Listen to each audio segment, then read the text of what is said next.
Hello दोस्तों, स्वागत है आप सभी का आचार्य जी चैनल पर। आज है 10 जून 2021। तो आज की जो दैनिक समसामयिकी है उसके बारे में हम बात करेंगे। मैं आपको बता दूं, आप किसी भी एग्ज़ाम की तैयारी कर रहे हो, चाहे आपका रेलवे हो, एसएससी हो, बैंकिंग हो, चाहे अभी हाल ही में जो आया यूपी पीईटी हो, सभी में करंट अफेयर आपका पूछा ही जाता है। तो ये क्लास आपके लिए अत्यंत महत्वपूर्ण साबित होने वाली है।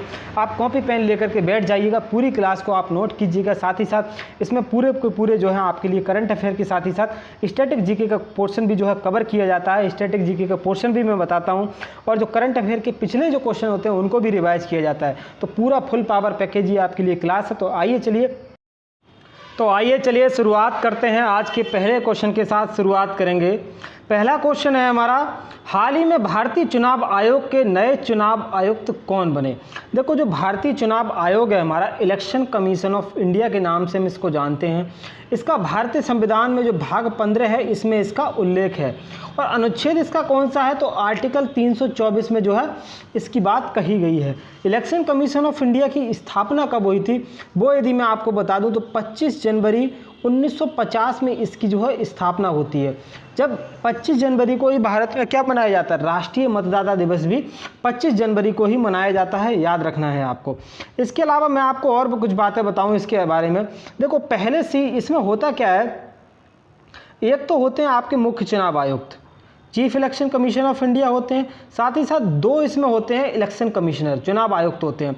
तो मुख्य चुनाव आयुक्त जो है वो उस वक्त तो हैं वो सुशील चंद्रा साहब हैं, जो आपके सुनील अरोड़ा के स्थान पर आए हैं, सुशील चंद्रा।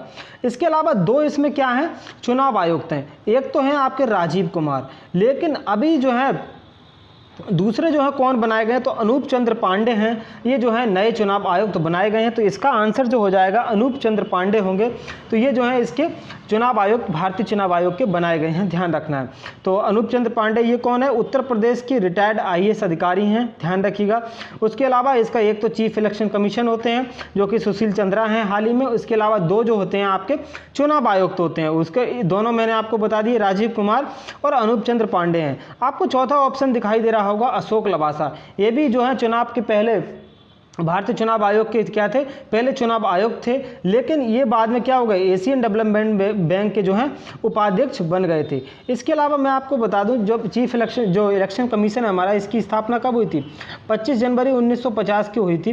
देखो, भारत में ये क्या करता है, चुनाव करवाता है। कौन कौन से चुनाव करवाता है, जो हमारे लोकसभा के MP वाले होते हैं, राज्यसभा वाले चुनाव हो गए, साथ ही साथ MLA MLC, ये सब जो चुनाव हैं वो आपके चुनाव आयोग के द्वारा ही कराए जाते हैं।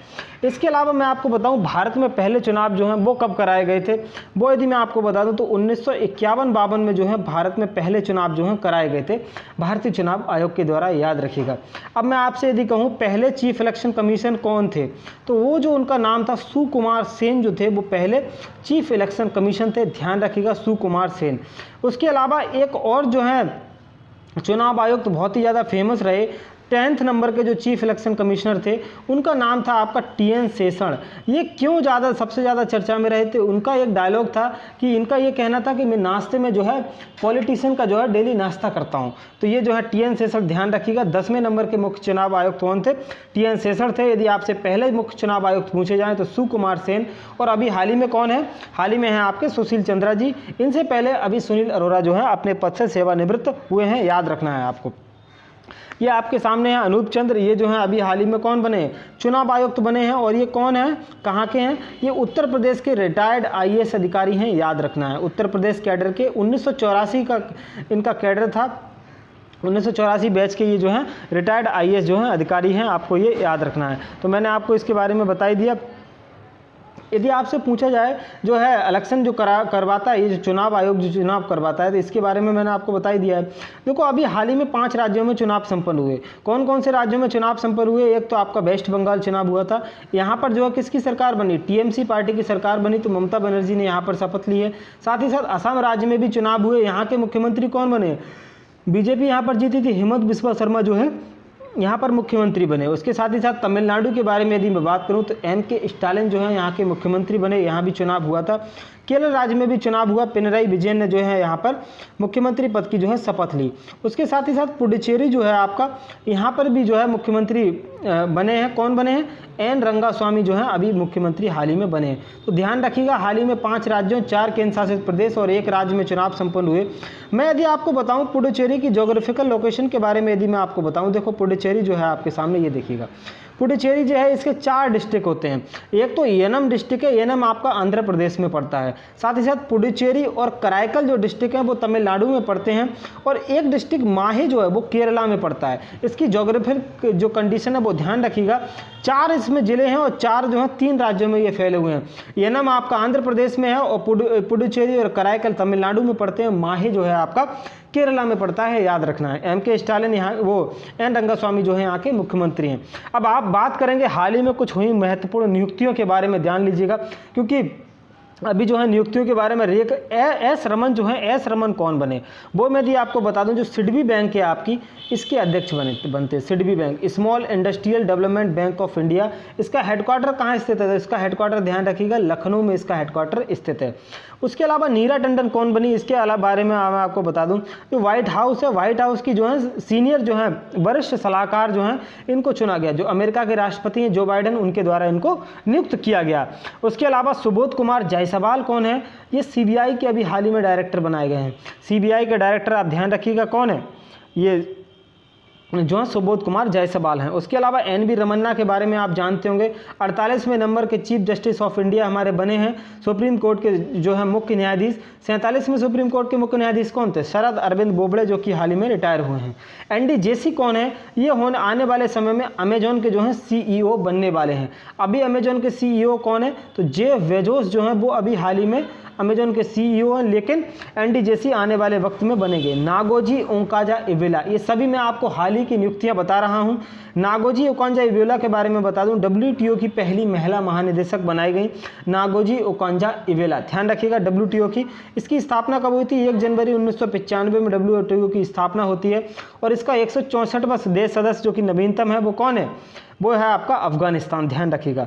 विवेक मूर्ति कौन है? ये अमेरिका में US में जो है सर्जन जनरल के पद पर जो है नियुक्त किए गए। ध्यान रखिएगा।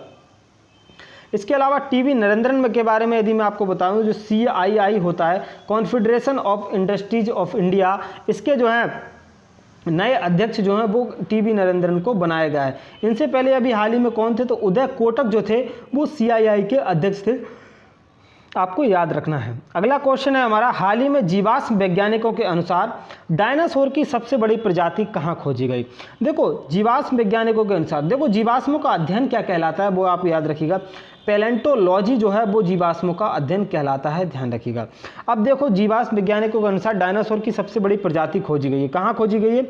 ऑस्ट्रेलिया में जो है ये प्रजाति खोजी गई है। ऑस्ट्रेलिया के बाहरी इलाके में जो है विशाल डायनासोर जो है खोजा गया है। इसका नाम क्या है? ऑस्ट्रेलोटियन कोप्रेसिस।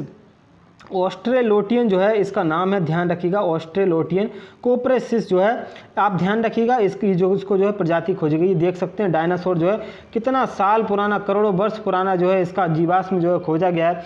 आप देख सकते हैं कितना भयानक जो है ये जानवर हुआ करता था, ऑस्ट्रेलियन कोप्रेसिस। ये जो है इस तरीके का, ये जो है इस पर खुदाई वगैरह की गई है, ये आपके सामने चित्र है। तो यहाँ से जो है इसके जीवाश्म वगैरह मिले हैं। इसके अलावा हाल ही में जो है इससे रिलेटेड करंट अफेयर के बारे में यदि बात करूँ तो ये जो आपके सामने दिखाई दे रहा है ये है आपका सॉरीपोड डायनासोर।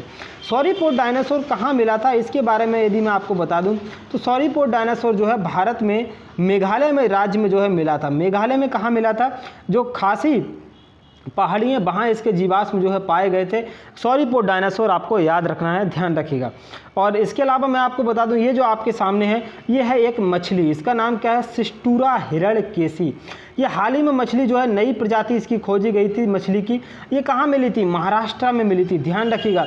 महाराष्ट्र के जो CM हैं उद्धव ठाकरे, उनके छोटे बेटे जो हैं तेजस ठाकरे, उन्होंने जो है इस मछली को खोजा था। इसका क्या नाम है? सिस्टूरा हिरण्यकेशी। इसके अलावा जाइलोफिश दीपकी नाम की जो है एक प्रजाति जो है किसकी खोजी गई? जाइलोफिश दीपकी, सांप की प्रजाति खोजी गई। ये कहाँ पर खोजी गई थी? तमिलनाडु में जो है ये सांप की प्रजाति खोजी गई थी, ध्यान रखिएगा। तमिलनाडु में जाइलोफिश दीपकी नाम की प्रजाति खोजी गई, आपको याद रखना है। अगला ये जो आपके सामने है, ये भी मछली जो है हाल ही में खोजी गई है, इसका क्या नाम है, कोलकनाथ जो है ये इसकी मछली का नाम है। तो ये कहाँ खोजी गई है, हिंद महासागर में खोजी गई है। काफ़ी वर्ष पुरानी जो है ये मछली थी, ये दोबारा जो है देखी गई है। अगला क्वेश्चन है हमारा, हाल ही में भारतीय रिजर्व बैंक के डिप्टी गवर्नर दोबारा कौन चुने गए। देखो आरबीआई क्या होता है, आरबीआई में एक तो आपके गवर्नर होते हैं, मेन गवर्नर हो जाते हैं, साथ ही साथ इसमें 4 होते हैं आपके डिप्टी गवर्नर। तो 4 डिप्टी गवर्नर, जो चारों ऑप्शन आपके सामने हैं, चारों ही के चारों जो हैं आरबीआई के डिप्टी गवर्नर हैं। टी रविशंकर भी हैं, राजेश्वर राव भी हैं, महेश कुमार जैन भी हैं, एमडी के पात्रा, माइकल डी पात्रा भी हैं। तो अभी दोबारा कौन चुने गए हैं, तो महेश कुमार जैन जो हैं वो दोबारा से इस पद पर जो है चुने गए हैं। महेश कुमार जैन आपको याद रखने हैं, आरबीआई के दोबारा डिप्टी गवर्नर चुने गए हैं। और ये जो है आपके सामने महेश कुमार जैन हैं, एम के जैन, ध्यान रखिएगा, इनको दोबारा जो है डिप्टी गवर्नर के पद पर चुने गए हैं। देखो नियुक्तियों से रिलेटेड क्वेश्चन एग्जाम्स में अक्सर पूछे जाते हैं, तो आपको ये सब चीज़ें ध्यान से रखनी है। आरबीआई के बारे में बात करेंगे, आरबीआई के बारे में बहुत ही महत्वपूर्ण जानकारी आपको याद रखनी है। 1934 में एंग हिल्टन आयोग आया था, उसके बाद हुआ क्या था, 1 अप्रैल 1935 को आरबीआई की स्थापना हुई। जब आरबीआई की स्थापना हुई थी तब इसका जो हेडक्वार्टर था वो कोलकाता में हेडक्वार्टर इसका स्थित था। लेकिन अभी हेडक्वार्टर के बारे में यदि मैं बात करूं तो मुंबई शहर में इसका हेडक्वार्टर स्थित है। स्थापना के वक्त इसके पहले जो है गवर्नर कौन बने, पहले जो आरबीआई के गवर्नर बने उनका नाम था ऑसबोर्न स्मिथ। ध्यान रखिएगा, आरबीआई से रिलेटेड बहुत ही महत्वपूर्ण जानकारी है, पूरी तरीके से आपको ये सब चीज़ें हैं जो हैं ध्यान रखनी है। ऑसबोर्न स्मिथ आपके पहले आरबीआई के गवर्नर हो गए। उसके बाद होता क्या है, 1 जनवरी 1949 को क्या होता है, आरबीआई का राष्ट्रीयकरण हो जाता है। उसके बाद पहले भारतीय गवर्नर बनाए गए थे, उनका क्या नाम था, सीडी देशमुख जो है वो आरबीआई के पहले भारतीय गवर्नर बने थे 1 जनवरी 1949 राष्ट्रीयकरण के बाद।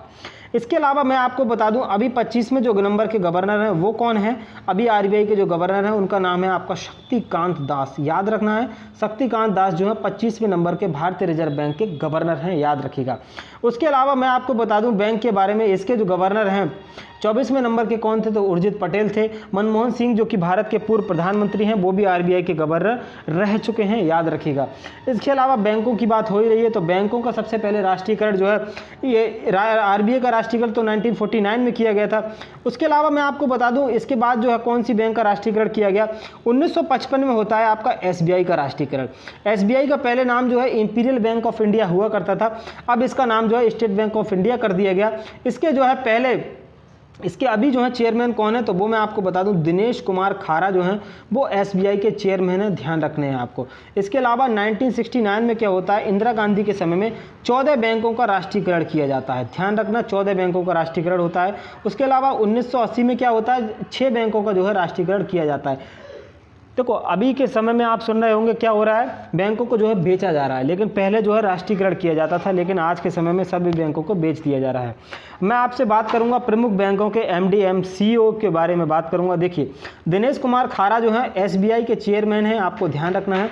इसका राष्ट्रीयकरण कब हुआ था, 1955 में जो है एसबीआई का राष्ट्रीयकरण हुआ था, ध्यान रखिएगा। इसके अलावा शशिधर जगदीशन जो हैं वो कौन है, वो यदि मैं आपको बता दूं तो एचडीएफसी जो आपकी बैंक है इसके जो है आपके एमडी एंड सीईओ हैं, याद रखना है। इसके अलावा संदीप बख्शी के बारे में यदि आपको बता दूं तो आईसीआईसीआई बैंक के ये जो है एमडी एंड सीईओ हैं। अमिताभ चौधरी कौन है, इनको आप जानते होंगे, एक्सिस बैंक के जो हैं दोबारा सीईओ एमडी एंड सीईओ जो है इनको बनाया गया था। इसके अलावा एसएस मल्लिकार्जुन राव जो हैं वो आपकी पंजाब नेशनल बैंक के हैं, ध्यान रखना। संजीव चड्डा के बारे में बता दूं आपको, बैंक ऑफ बड़ौदा के जो हैं ये एमडी एंड सीईओ बने हुए हैं, याद रखना आपको। अगला क्वेश्चन है हमारा, हाल ही में सोशल मीडिया प्लेटफॉर्म फेसबुक ने भारत के लिए किसे अपना शिकायत अधिकारी नामित किया है। आपको पता होगा जो सोशल मीडिया साइट्स हैं अभी हाल ही में भारत सरकार और इनके मध्य जो है काफ़ी मसला चला, इसको लेकर के भारत सरकार ने इनको जो है टाइम दिया था 3 महीने का, अभी 1 हफ्ते का इनको टाइम दिया गया था कि आप जो है हमारी गाइडलाइन को मानिए वरना हम आपके प्रति जो है कड़ी कार्रवाई करेंगे। तो इसको लेकर के इनका जो है काफ़ी कड़ा रवैया जो है, इनका लापरवाही वाला रवैया जो है अपनाया जा रहा है इनकी तरफ से। फेसबुक हो गया, ट्विटर हो गया, व्हाट्सएप हो गया, इन सब ने जो है अपनी मनमानी जो है करना चाह रहे हैं। मैं आपको बता दूं जो वेस्टर्न के कंट्रीज हैं, यूरोपियन कंट्रीज हो गए, अमेरिका वगैरह हो गए, इनमें सब में जो है उनके कानून के हिसाब से ये काम करते हैं, लेकिन भारत में इनका दोहरा रवैया है। तो इनको जो है भारत सरकार की बात माननी ही पड़ेगी, भारत सरकार इस पर अडिग है। तो इसमें इसी को लेकर के इसमें कहना क्या है, देखो अभी हाल ही में जो जो हमारा 26 जनवरी था, 26 जनवरी में जब किसान आंदोलन, किसानों का जो है लाल किले पर जब ये लोग चढ़ गए थे, उसके बाद कुछ जो है ट्वीट किए गए थे फिर ट्विटर पर। तो भारत सरकार ने ट्वीट को हटाने को कहा, लेकिन इसने जो है ट्वीटों को नहीं हटाया था। उसको लेकर के भारत सरकार ने कहा कि इसको लेकर के कोई भी रेगुलेशन होना चाहिए, भारत में कोई भी जो है कुछ भी नहीं बकेगा, क्योंकि देश विरोधी बातें जो है उनको ट्विटर से हटाया जाना चाहिए। तो उसको लेकर के जो है भारतीय सरकार ने जब इनसे कहा, तो इससे इन्होंने मानने से इनकार किया। तो भारत सरकार का कहना है कि आप तो या तो शर्तें मानिए या आपका जो है यहाँ पर व्यापार बंद कर दिया जाएगा। तो इसी को लेकर के जो है भारत सरकार की क्या मांगे हैं वो यदि मैं आपको बता दूं, इनका ये कहना है कि आप मान लीजिए FB है, फेसबुक है, तो इसका जो है एक कोई ना कोई नोडल अधिकारी आप जो है नियुक्त कीजिएगा। उसके बाद जो है हम उसकी शिकायत दर्ज कराएंगे, तो उससे जो है यदि कोई भी आपत्तिजनक सामग्री है तो उसको हटाया जा सके। तो इसी को लेकर के स्फूर्ति प्रिया जो है वो पहली जो है फेसबुक की जो है स्फूर्ति प्रिया जो है शिकायत अधिकारी जो है चुनी गई हैं। तो पहली अधिकारी जो है वो नामित की गई हैं इसको लेकर के। तो इसके अलावा मैं आपको बता दूं, जो नया जो हमारा IT एक्ट है, हमारा न्यू इंफॉर्मेशन एंड टेक्नोलॉजी जो एक्ट है हमारा 2021 का, जो शर्तें हैं, जो गाइडलाइन है, उनको जो है मानने को लेकर है। ध्यान रखिएगा, सोशल मीडिया जो कंपनी है उनमें होगा क्या, एक तो शिकायत अधिकारी नियुक्त करने की भारत सरकार ने बात कही है, साथ ही साथ एक नोडल अधिकारी जो है आपको नियुक्त करना पड़ेगा और एक मुख्य अनुपालन अधिकारी नियुक्त करना पड़ेगा। तीनों के तीनों ही भारतीय होंगे, ये नहीं आप जो है विदेशों से ला करके बिठा देंगे। तो स्फूर्ति प्रिया जो है इसमें चुनी गई हैं। जैक डोर्सी कौन है, ट्विटर के CEO हैं। मार्क जुकरबर्ग फेसबुक के हैं। टिम कुक एप्पल के CEO हैं, याद रखिएगा। तो फेसबुक जो है आपकी पूरा सोशल मीडिया पूरा भर के भारत में सबसे ज़्यादा सोशल मीडिया के यूजर हैं, और भारत में ये कंपनियां जो है मनमानी कर रही हैं, नहीं चलेगी साहब। इसके अलावा फेसबुक के बारे में आप देख लीजिएगा, सबसे ज़्यादा यूज फेसबुक की होता है। मार्क जुकरबर्ग जो हैं वो इसके CEO हैं, याद रखिएगा। अगला क्वेश्चन है हमारा, हाल ही में किस देश की नौसेना ने इतिहास में पहली बार मानव रहित ड्रोन से विमान में ईंधन भरा। मैं आपको बता दूं, जो नौसेना है उसका पहली बार जो है मानव रहित ड्रोन था, उससे विमान में जो है ईंधन भरा गया था। अमेरिका ने ऐसी जो है उपलब्धि हासिल की है। इनका कौन सा ड्रोन का नाम क्या था, MQ-25 TI जो है, T1 जो है इनका नाम था, ध्यान रखिएगा, MQ-25 TI। तो मानव रहित विमान से हवा में जो है ईंधन भरा गया। ये देखिए इस तरीके से जो है हवा में जो है ईंधन भर दिया जाता है। जैसे भारत के पास जो राफेल आया है, तो राफेल में भी यही है हमारे पास, लेकिन वो मानव रहित नहीं है, उसमें जो है किसी न किसी पायलट को ही जाना पड़ता है, तभी जो है ईंधन भरा जा सकता है। रिफ्यूलिंग की सुविधा जो है हवा से हवा में ये जो है रिफ्यूलिंग हो जाती है। तो ये जो मानव रहित है ये इसके द्वारा शुरू की गई है। इसके अलावा मैं भारतीय नौसेना के बारे में बात करूं, भारतीय नौसेना का इतिहास जो है बहुत पुराना है, लगभग 400 वर्ष पुरानी हमारी नौसेना है, जहाँ ये जो है 1612 से स्टार्ट मानी जाती है कि जो है हमारी नौसेना की स्टार्टिंग मानी जाती है, ध्यान रखिएगा। तो इसके अलावा मैं आपको बता दूँ, नेवी डे जो है वो कब मनाया जाता है, 4 दिसंबर को जो है नेवी डे मनाया जाता है। और एडमिरल कौन है, तो नेवी के जो एडमिरल हैं आपके करमबीर सिंह जो हैं भारत में, ये ध्यान रखिएगा। तो नेवी डे आपका कब मनाया जाता है, 4 दिसंबर को जो है नेवी डे मनाया जाता है। इसके अलावा भारतीय नौसेना ने जो है अभी हाल ही में कौन सा ऑपरेशन चलाया था, ऑपरेशन समुद्र सेतु 2 चलाया था। ऑपरेशन समुद्र सेतु 2 क्या है, इसमें ऑक्सीजन की जो कमी किल्लत आ रही थी, तो विदेशों से जो है ऑक्सीजन को लेकर के आया गया था। उसके अलावा वर्ष 2020 में ऑपरेशन समुद्र सेतु 1 भी चलाया गया था। उसमें जो विदेशी नागरिक भारत के जो है विदेशों में फंसे हुए थे, उनको स्वदेश जो है लाया गया था। उसके अलावा इंडियन एयरफोर्स के बारे में बात करें तो एयरफोर्स के बारे में भी आप जानिएगा, इसकी स्थापना कब होती है, 8 अक्टूबर 1932 को एयरफोर्स की जो है स्थापना होती है। इसके अभी जो है इसके जो चीफ मार्शल कौन है, उनके बारे में यदि मैं आपको बता दूं तो RKS भदौरिया साहब जो हैं वो इसके चीफ मार्शल हैं, याद रखिएगा। इसका करंट अफेयर, करंट न्यूज इससे रिलेटेड क्या है वो यदि मैं आपको बताऊं तो इसके उप प्रमुख जो हैं हाल ही में नियुक्त किए गए हैं, उनका क्या नाम है, विवेक राम चौधरी।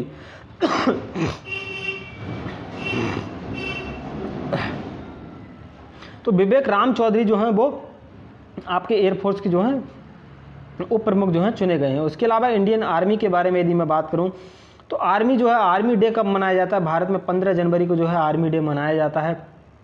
और इसके जनरल कौन है, जनरल मनोज मुकुंद नरवाने जो हैं वो हमारे, ध्यान रखिएगा, जनरल मनोज मुकुंद नरवाने जो हैं वो इसके आर्मी चीफ हैं।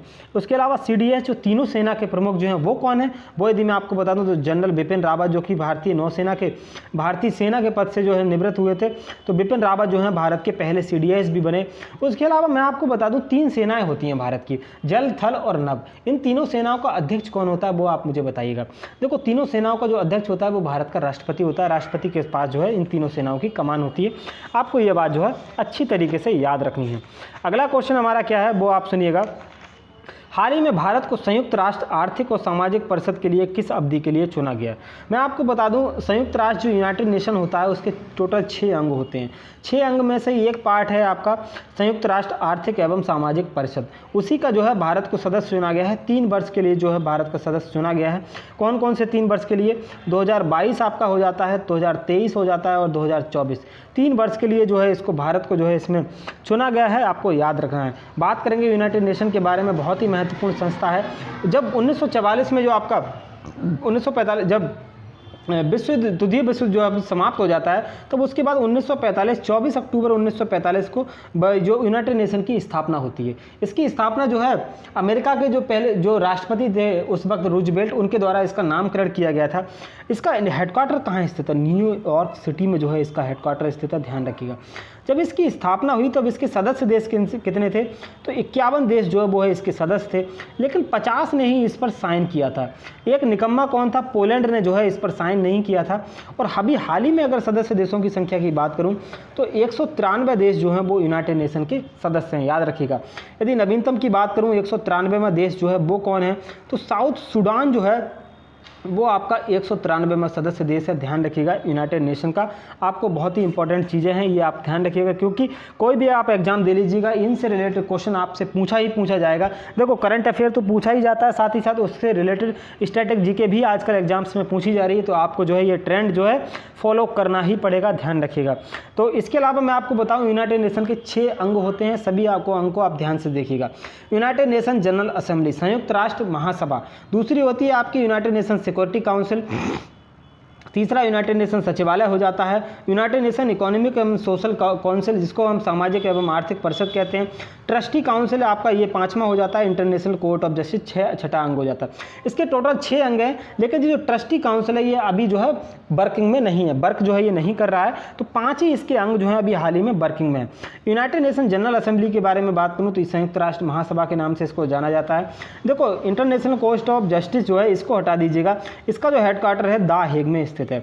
बाकी सभी के जो 5 अंग बचते हैं इनका जो हेडक्वार्टर है वो न्यूयॉर्क सिटी में ही स्थित है, ध्यान रखिएगा। सभी का हेडक्वार्टर मैंने आपको एक बार में ही बता दिया है।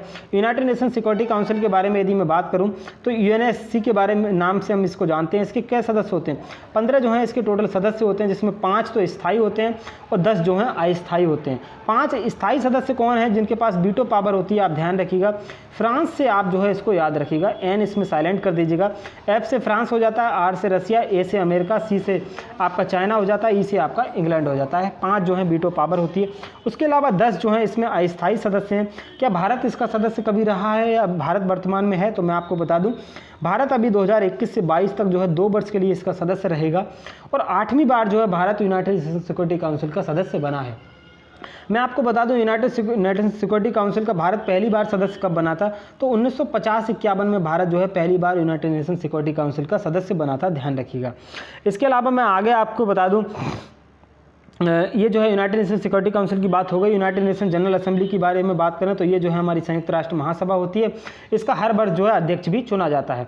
इसके अलावा 5 मेंबर हैं जिनके पास वीटो पावर होती है। 5 मेंबर आपके सामने हैं, FRACEN इसमें साइलेंट कर दीजिएगा। ये इससे आप जो है 5 वीटो मेंबर को आप याद रख सकते हैं, ध्यान रखिएगा। यूनाइटेड नेशन सिक्योरिटी काउंसिल में भारत कब सदस्य बना था? तो भारत जो है 1950-51 में पहली बार सदस्य बना और 2021 से 22 तक भी 2 वर्ष के लिए जो है भारत इसका सदस्य रहने वाला है, याद रखना है। इकोसॉक क्या है? United nation economic and social council जो है इसी का जो है भारत को 3 वर्ष के लिए सदस्य बनाया गया है। कब से कब तक रहेगा? 2022 से 2024 तक रहेगा। 3 वर्ष के लिए आपको ये चीज़ बहुत ही महत्वपूर्ण तरीके से याद रखना है, ध्यान रखिएगा। उसके अलावा इंटरनेशनल कोर्ट ऑफ जस्टिस भी इसी का एक अंग है। इसका हेडक्वार्टर कहाँ स्थित है? द हेग में जो है इसका हेडक्वार्टर स्थित है। इसमें टोटल 15 जज होते हैं, जजों की संख्या जो है 15 होती है। और इसके अलावा मैं आपको बता दूं भारतीय भी इसमें एक जज हैं, उनका नाम क्या है? दलबीर भंडारी जो है वो भारतीय जज हैं आपके ICJ में। इसके अलावा ये जो है आपके सामने ये जो यूनाइटेड नेशन से जो है आपका इसके महासचिव हैं, तो महासचिव इनका नाम क्या है? एंटोनियो गुतरेस साहब जो हैं वो आपके सामने महासचिव हैं, याद रखिएगा। अगला क्वेश्चन हमारा क्या है? हाल ही में किस फिल्म को पर्यावरण संरक्षण के लिए राष्ट्रीय फिल्म पुरस्कार 2021 का सर्वश्रेष्ठ फिल्म का पुरस्कार जो है दिया गया? मैं आपको बता दूं जो हमारा 67th नेशनल फिल्म अवार्ड भी हुआ था, उसी की श्रेणी में जो है राष्ट्रीय पर्यावरण को लेकर के ये अवार्ड जो है दिया गया है। किसको दिया गया है? वाटर वॉरियर जो है एक फिल्म है, उसको लेकर के ये जो है पर्यावरण श्रेणी में जो है बेस्ट फिल्म जो है इसको दिया गया है। इसके डायरेक्टर कौन है वो यदि मैं आपको बता दूं तो शांतनु सेन जो है वो इसके डायरेक्टर हैं। देखो नेशनल फिल्म अवार्ड जो अभी जो दिए गए वाटर वॉरियर को जो है दिया गया है, याद रखिएगा। उसके अलावा 67 नेशनल फिल्म अवार्ड के बारे में यदि मैं बात करूँ तो इसमें जो है जो 2021 के दिए गए बेस्ट हिंदी फिल्म जो है इसमें वो कौन थी, वो यदि मैं आपको बता दूं सुशांत सिंह राजपूत की जो फिल्म थी छिछोरे, ध्यान रखिएगा, बहुत ही महत्वपूर्ण फिल्म है। उसके अलावा बेस्ट एक्टर का अवार्ड किसको दिया गया? बेस्ट एक्टर का अवार्ड 2 एक्टरों को दिया गया था। एक तो हैं आपके मनोज बाजपेयी और दूसरे हैं आपके ये असुरन वाले जो एक्टर हैं धनुष, इनको दिया गया था। 2 फिल्में थी, मनोज बाजपेयी और धनुष है, दोनों को ध्यान रखिएगा। मनोज बाजपेयी की जो फिल्म थी वो भोंसले थी और जो धनुष की फिल्म जो थी वो असुरन थी, याद रखिएगा। अब बेस्ट एक्ट्रेस का अवार्ड आप पूछेंगे वो किसको दिया गया, तो कंगना रनावत जो है इनको बेस्ट एक्ट्रेस का अवार्ड दिया गया था, कंगना रनावत को। तो इसको किस फिल्म के लिए दिया गया था? 2 फिल्मों के लिए दिया गया था, एक तो इनकी मणिकर्णिका थी और दूसरी पंगा फिल्म थी। उसके अलावा रजनीकांत अवार्ड के बारे में वो दादा साहब फाल्के अवार्ड के भी बारे में बात करेंगे। 51वां दादा साहब फाल्के अवार्ड किसको दिया गया? मैं आपको बता दूं भारतीय सिनेमा का सबसे बड़ा अवार्ड यदि कोई है तो वो है आपका दादा साहब फाल्के अवार्ड, ध्यान रखिएगा। 51वां दादा साहब फाल्के अवार्ड जो है रजनीकांत साहब को दिया गया है, ध्यान रखिएगा।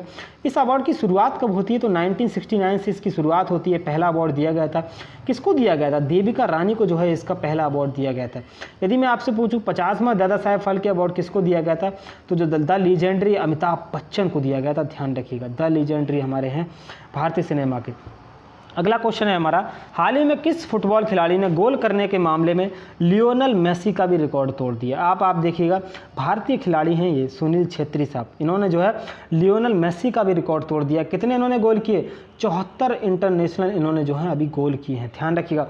देखो मैं आपको जो पूरा करंट अफेयर पढ़ा रहा हूँ इससे रिलेटेड जो भी आपका जो जीके है, जो रिलेटेड एक्सेल क्वेश्चन जो मैं आपको बताता हूँ, इन सबको आप नोट करते रहिएगा, आपके एग्जाम में काफ़ी काम आएंगे। 74 गोल सुनील छेत्री ने किए हैं, अंतर्राष्ट्रीय गोल, ध्यान रखिएगा।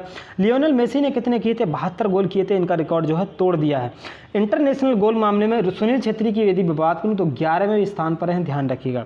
और सर्वाधिक इंटरनेशनल गोल की यदि मैं बात करूँ तो 109 गोल जो हैं अली डेई ने जो हैं ईरान के खिलाड़ी हैं इनके द्वारा किए गए थे। ये आपके सामने सुनील छेत्री हैं, भारतीय खिलाड़ी हैं, बहुत ही ज़बरदस्त खिलाड़ी हैं। विश्व में जो है सर्वाधिक गोल के मामले में ये कौन से नंबर पर? 11वें नंबर पर हैं। इसके अलावा वर्ल्ड कप के बारे में बात करता हूँ, फीफा वर्ल्ड कप के बारे में जानिएगा, कुछ बातें महत्वपूर्ण बातें हैं। देखो फीफा वर्ल्ड कप 2018 का आयोजन कहाँ हुआ था? तो रूस में इसका आयोजन हुआ था। किसने इसको जीता था? तो फ्रांस ने इसको जीता था, ध्यान रखिएगा। अब 2022 का फीफा वर्ल्ड कप कहाँ होगा? तो कतर दोहा में जो है इसका आयोजन होने वाला है, बहुत ही इंपॉर्टेंट है, याद रखना है। उसके अलावा 2026 का जो फीफा वर्ल्ड कप है वो कहाँ होगा? 3 देशों में इसका आयोजन होगा। कौन कौन सा? यूएसए, मैक्सिको एंड कनाडा, तीनों को याद रखना है। फीफा वर्ल्ड कप बहुत ही महत्वपूर्ण है, इनसे रिलेटेड क्वेश्चन पूछा जाएगा, याद रखिएगा। फीफा के बारे में मैंने आपको बता ही दिया। इसके अलावा ये जो आपके सामने स्टेडियम दिखाई दे रहा है ये है बाईचुंग भूटिया स्टेडियम। ये कहाँ बनाया जा रहा है? सिक्किम में जो है इस स्टेडियम को बनाया जा रहा है, ध्यान रखिएगा। सिक्किम में भारत का जो है फुटबॉल का स्टेडियम जो है बनाया जा रहा है। फुटबॉल से रिलेटेड यदि मैं आपको ट्रॉफी बताऊं भारत की कौन कौन सी हैं, संतोष ट्रॉफी का संबंध किससे है? फुटबॉल से ही है। उसके अलावा डूरंड कप का संबंध किससे है? तो डूरंड कप का भी संबंध जो है फुटबॉल से ही है। देखो डूरंड लाइन है किस किस के मध्य खींची गई थी? जब डूरंड लाइन खींची गई थी तो भारत और अफगानिस्तान के मध्य खींची गई थी, लेकिन अब किसके मध्य है? पाकिस्तान और अफगानिस्तान के मध्य जो लाइन आती है वो डूरंड लाइन आती है, ध्यान रखिएगा। अगले क्वेश्चन के बारे में बात करेंगे, हाल ही में किसे संयुक्त राष्ट्र महासभा के 76वें सत्र का जो है अध्यक्ष चुना गया है? 76वां जो सत्र है इसका अध्यक्ष चुना गया है संयुक्त राष्ट्र महासभा का। किसको चुना गया है? अब्दुल्ला शाहिद को जो है चुना गया है। संयुक्त राष्ट्र महासभा जो अभी मैंने बताई थी ये United nation general assembly United nation का ही एक अंग है, 6 अंग में से एक अंग है। इसमें जो है हर सत्र का जो है एक अध्यक्ष चुना जाता है। तो अब्दुल्ला शाहिद जो है वो क्षेत्र में सत्र के लिए अध्यक्ष चुने गए हैं। इसके अलावा टी.एस. त्रिमूर्ति जो है वो भारत के स्थायी प्रतिनिधि जो है वो टी.एस. त्रिमूर्ति हैं यूनाइटेड नेशन में, ध्यान रखिएगा। उसके अलावा विजय लक्ष्मी पंडित कौन है? यूनाइटेड नेशन जनरल असेंबली में पहली महिला जो थी वो विजय लक्ष्मी पंडित थी, जो कि भारतीय हैं। पंडित जवाहरलाल नेहरू की ये कौन है? बहन है, ध्यान रखिएगा, बहन थी। इसके अलावा एंटोनियो गुतेरेस जो है वो यूनाइटेड नेशन जनरल के जो है आपके महासचिव हैं, याद रखिएगा। ये जो है आपके सामने अब्दुल्ला शाहिद हैं, ये कौन है? पहले वो मैं आपको बता देता हूँ। ये जो है आपके मालदीव के जो है विदेश मंत्री हैं। ये यूनाइटेड नेशन जनरल असेंबली के जो है अध्यक्ष जो है क्षेत्र में जो है इसके चुने गए हैं, ध्यान रखिएगा। देखो यूनाइटेड नेशन जनरल असेंबली जो है इसको क्या कहा जाता है, इसको जो है विश्व की लघु संसद कहा जाता है, मिनी पार्लियामेंट जो है इसको कहा जाता है, ध्यान रखिएगा। इसकी स्थापना कब हुई थी यूनाइटेड नेशन जनरल असेंबली की? यूनाइटेड नेशन के साथ ही हुई थी, 1945 में इसकी स्थापना हुई थी। हेडक्वार्टर न्यूयॉर्क सिटी में स्थित है, ध्यान रखिएगा। 193 देश जो है वो इसके सदस्य हैं। 193वां सदस्य कौन है? साउथ सूडान जो है वो इसका 193वां सदस्य है। उसके अलावा ये जो हैं आपके सामने विजय लक्ष्मी पंडित हैं। ये कौन है? यूनाइटेड नेशन जो जनरल असेंबली है उसकी पहली महिला अध्यक्ष जो थी वो आपके सामने विजय लक्ष्मी पंडित जो हैं पंडित जवाहरलाल नेहरू की सिस्टर थी, याद रखिएगा। और जो अब्दुल्ला शाहिद हैं वो मालदीव के हैं, याद रखिएगा। ये से आपके सामने यूनाइटेड नेशन जनरल असेंबली है, इसके जो है 193 देश जो हैं टोटल सदस्य हैं, याद रखिएगा। अगला क्वेश्चन हमारा क्या है? हाल ही में बेयान गांव सभी वयस्क आबादी का टीकाकरण करने वाला भारत का पहला गांव बन गया। किस राज्य केंद्र शासित प्रदेश में यह स्थित है? मैं आपको बता दूं, बेयान गांव जो है अभी आपको पता ही होगा, एक जो है हमारा जो वयस्क लोग हैं 18 से प्लस वाले जो लोग हैं उन्हीं का टीकाकरण चल रहा है। अभी हाल ही में घोषणा भी की गई है कि 21 जून के बाद जो है सभी को टीकाकरण जो है मुफ्त केंद्र सरकार लगवाने वाली है। तो बेयान गाँव जो है वो जम्मू कश्मीर का एक गाँव है, इन्होंने जो है 100% वैक्सीनेशन किया है। आप देखिएगा कितनी तारीफ़ की बात है कि इन्होंने जो है 100% वैक्सीनेशन को पाया है।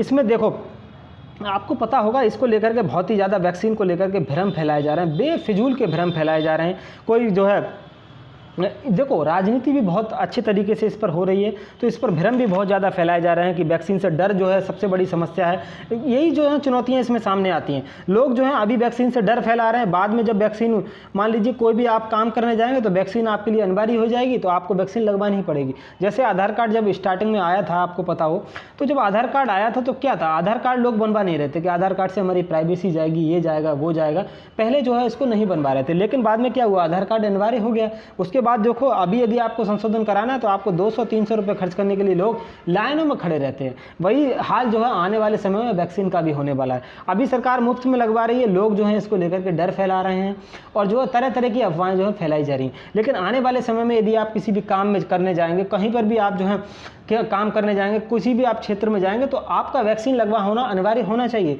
यदि आप वैक्सीन लगे हुए नहीं होंगे तो आपको जो है उसमें एंट्री नहीं दिया जाएगा। तो आने वाले समय में लोग पैसे देकर के वैक्सीन लगवाएंगे, तो ये जो है आपको समझना चाहिए। तो वैक्सीन की जो डर है वो सबसे बड़ी समस्या है। साथ ही साथ जो बेयान गाँव है इसमें इंटरनेट की भी समस्या सबसे ज़्यादा थी। इंटरनेट नहीं था तो कोविन जो ऐप है जिससे रजिस्ट्रेशन किया जाता है वो नहीं चल पा रहा था, लेकिन फिर भी वैक्सीनेशन पूरा किया गया। ध्यान रखिएगा। वैक्सीनेशन भारत में कौन कौन सी वैक्सीन लगाई जा रही हैं? 2 वैक्सीन जो है भारत में अभी हाल ही में चल रही हैं। एक तो है आपकी कोविशील्ड। कोविशील्ड को किसके द्वारा बनाया गया है वो यदि मैं आपको बता दूं तो सीरम इंस्टीट्यूट जो पुणे है इसके द्वारा इसको बनाया गया। आधार पूनावाला जिसके CEO हैं, याद रखिएगा। और इसके अलावा कोवैक्सीन जो है आपके सामने, कोवैक्सीन भारत की पूरी तरीके से स्वदेशी वैक्सीन है। इसको किसके द्वारा बनाया गया? भारत बायोटेक हैदराबाद के द्वारा इसको जो है बनाया गया था, ध्यान रखना है आपको। इसके अलावा स्पुतनिक V वैक्सीन जो है ये वो वैक्सीन है जो रूस की वैक्सीन है। विश्व की पहली वैक्सीन यदि आपसे पूछा जाता है तो स्पुतनिक V वैक्सीन, ध्यान रखिएगा। भारत में भी इसको अनुमति दी जा चुकी है और सीरम इंस्टीट्यूट पुणे इसका निर्माण भी कर रहा है, याद रखना है आपको। इसके अलावा ये जो सारी वैक्सीन है वो डबल डोज वैक्सीन है, लेकिन सिंगल डोज वैक्सीन भी आ चुकी है भारत में। उसका नाम क्या है? स्पुतनिक लाइट, ध्यान रखिएगा। इसका भी निर्माण ये रूस के द्वारा ही विकसित की गई है। इसके अलावा मैं आपको बताऊं DRDO के द्वारा एक दवा विकसित की गई थी जिसका नाम था 2DG। ये जो है DRDO के द्वारा 2DG जिसका नाम है 2-डिऑक्सी डी ग्लूकोज, DRDO के द्वारा ये दवा जो है विकसित की गई, ध्यान रखिएगा। ये एक तरीके का पाउडर होता है। क्या होता है? कोविड-19 का जो वायरस है उसकी ग्रोथ को रोकने में ये मदद करता है। DRDO के बारे में बात करें 1958 में इसकी स्थापना हुई थी और इसका हेडक्वार्टर कहाँ स्थित है? न्यू दिल्ली में जो है इसका हेडक्वार्टर स्थित है। साथ ही साथ जी सतीश रेड्डी जो हैं वो इसके अध्यक्ष हैं DRDO के। आपको ये चीज़ है जो है ध्यान रखनी है। इसके अलावा जम्मू कश्मीर के बारे में बात करेंगे। देखो जम्मू कश्मीर के बारे में मैं आपको बता दूं, जम्मू कश्मीर का इतिहास जो है 1947 से ही जो है इसका इतिहास जो है स्टार्ट हो जाता है। पहले जो नवीन इतिहास आज़ाद भारत के बाद की यदि मैं बात करूं तो महाराजा हरि सिंह जो थे उन्होंने इसको स्वतंत्र देश बनाने की बात कही। तो बाद में क्या हुआ, स्वतंत्र देश बन तो गया लेकिन 1947-48 में ही क्या किया, पाकिस्तान ने अपनी सेना इधर से घुसा दी। उसके बाद जो है धारा 370 जो है इसमें लगी, तो उसके बाद ये इसका जो है भारत में विलय किया गया। देखो मैं आपको बता दूं ये वाला जो रीजन आपको दिखाई दे रहा है, इसके इधर वाला जो रीजन ये जो है POK रीजन है, ये पाकिस्तान के पास है। उसके बाद ये वाला जो रीजन है ये अक्साई चीन वाला, ये चाइना 1962 में जब भारत का युद्ध हुआ था तब ये जो है भारत ने गवा दिया था। ये है जो है सियाचिन ग्लेशियर है। सियाचिन ग्लेशियर के बारे में बताऊं, ये जो है विश्व का सबसे ऊंचा युद्ध का मैदान यदि आपसे पूछा जाए तो वो सियाचिन ग्लेशियर है, ध्यान रखिएगा। देखो हुआ क्या था, ये जो है पहले इसमें जो धारा 370 थी, उसके बाद क्या हुआ 31 अक्टूबर 2019 में ये क्या हुआ, 2 राज्य जो है, 2 केंद्र शासित प्रदेश जो है बना दिए गए। एक तो आपका जम्मू कश्मीर बना दिया गया, दूसरा लद्दाख बना दिया गया। जम्मू कश्मीर के उपराज्यपाल कौन है इस समय, मनोज सिन्हा साहब इसके उपराज्यपाल हैं। उसके साथ ही लद्दाख के उपराज्यपाल कौन है, तो RK माथुर जो हैं वो लद्दाख के जो हैं आपके उपराज्यपाल हैं, आपको ध्यान रखना है। ये सब चीज़ें आप ध्यान रखिएगा। उसके अलावा आज के टॉपिक ऑफ द डे के बारे में बात करेंगे। कंपनी के अधीन जो गवर्नर जनरल हैं उनके बारे में हम कल बात कर रहे थे। इन्हीं के बारे में कुछ महत्वपूर्ण क्वेश्चन जो कि आपके एग्जाम्स में पूछे जाते हैं उन्हीं के बारे में मैं आपको बताऊंगा। देखो कंपनी का शासन जो है भारत में किस तरीके कब से जो स्टार्ट हुआ, जो बैटल ऑफ बक्सर हुई थी 1764 में, उसके बाद जो है इनका जो है पूरी तरीके से ये जो है आ जाते हैं। तो रॉबर्ट क्लाइव जो है पहले गवर्नर बने। रॉबर्ट क्लाइव जो है कब किसका गवर्नर, कहाँ का गवर्नर था, तो मैं आपको बता दूं, यदि आपसे पूछा जाए बंगाल का पहला गवर्नर कौन था, तो वो आपका था रॉबर्ट क्लाइव। ध्यान रखना, बहुत ही महत्वपूर्ण ये जो है टर्मिनोलॉजी है। यदि आप टर्मिनोलॉजी को समझेंगे तभी आप क्वेश्चन सही कर पाएंगे। आपसे पूछा जाए बंगाल का पहला गवर्नर कौन था, तो रॉबर्ट क्लाइव था। यदि आपसे पूछा जाए बंगाल का पहला गवर्नर जनरल कौन था, गवर्नर जनरल यदि आपसे पूछ लिया जाए और बंगाल का ही पूछा जाए तो उसका नाम क्या था, वॉरेन हेस्टिंग जो है वो आपका पहला गवर्नर जनरल था। ध्यान रखना है, वॉरेन हेस्टिंग जो है बंगाल का पहला गवर्नर जनरल था। ये चीज़ आपको ध्यान रखनी है। बंगाल देखो इसमें हुआ क्या था, गवर्नर जनरल इसको नाम क्यों दिया गया था, तो 3 प्रेसिडेंसी थी, बॉम्बे, मद्रास और कलकत्ता, तीनों को ही मर्ज कर दिया गया था। उसके बाद इसको गवर्नर जनरल नाम दे दिया गया था। जब बंगाल का गवर्नर जो रॉबर्ट क्लाइव था वो केवल गवर्नर ही था, ध्यान रखिएगा। उसके अलावा भारत, इसके बाद होता क्या है, भारत के पहले गवर्नर जनरल बना दिए जाते हैं। तो भारत का पहला गवर्नर जनरल कौन था, वो यदि मैं आपको बता दूं तो कौन था, आपको पता होगा, बेंटिक जो था, विलियम बेंटिक जो है वो भारत का पहला गवर्नर जनरल था, ध्यान रखना है। उसके बाद क्या होता है, भारत का पहला वायसराय बनाया जाता है। वायसराय जो है भारत का पहला कौन बना, वो बना था आपका कैनिंग। तो ये जो है चारों क्वेश्चन आपको जो है इससे रिलेटेड बहुत ही महत्वपूर्ण है, याद रखने हैं। इसके अलावा वॉरेन हेस्टिंग के बाद कौन आते हैं, कॉर्नवालिस साहब आते हैं।